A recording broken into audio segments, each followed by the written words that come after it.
अब मुझे नरेश मीणा की चिंता हो रही है। समझ में नहीं आ रहा कि 332, 353 जैसे साधारण मुकदमे में एक व्यक्ति लगभग 6 महीने से जेल में बंद है। अब मुझे नरेश मीणा की चिंता हो रही है।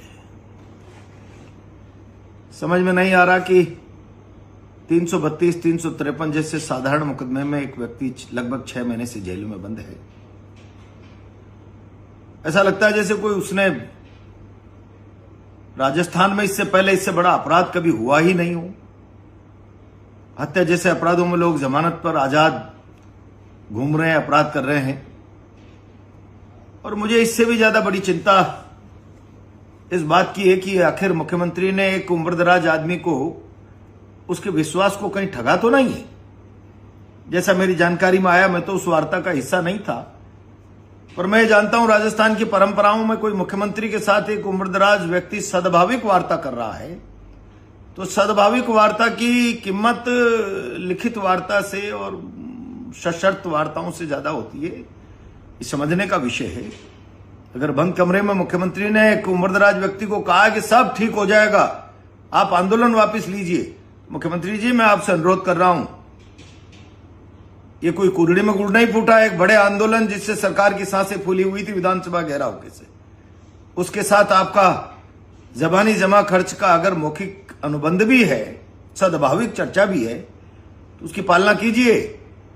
ये ब्रीच ऑफ ट्रस्ट है। एक उम्रदराज व्यक्ति के साथ आपने उसके विश्वास को ठगा है। राजस्थान की परंपराओं पर यह सवाल खड़ा हो जाएगा कि आखिर सद्भाविक वार्ता का जिसका महत्व लिखित वार्ताओं से ज्यादा है।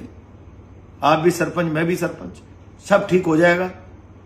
क्यों नहीं अदालत में आपके डबल एजी और पीपी खड़े होकर कहते हैं जमानत दीजिए, इस मुकदमे पर सरकार ने आंदोलन के साथ समझौता किया, इसकी वापसी का ये नैतिक साहस दिखाइए, उसकी जमानत करवाइए, अदालत में खड़ा करिए। आपके डबल एजी को कहे कि मुकदमा सरकार वापस लेने का एग्रीमेंट कर चुकी है, वादा कर चुकी है, कमिटमेंट कर चुकी है।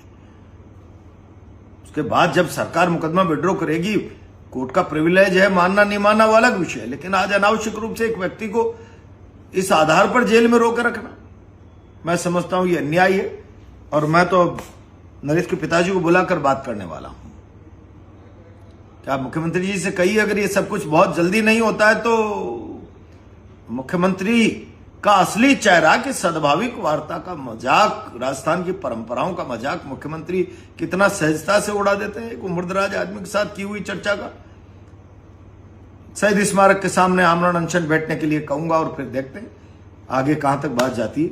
लेकिन ये गलत है। अब मन कुछ विद्रोह करने की स्थिति में आ रहा है। एक बार मैं नरेश के पिताजी को कहूंगा कि मुख्यमंत्री से बात करें, और नहीं तो स्टेच्यू सर्किल पर परिवार को लेकर आमरण अनशन पर बैठे। अब बात यूं नहीं बनने वाली है।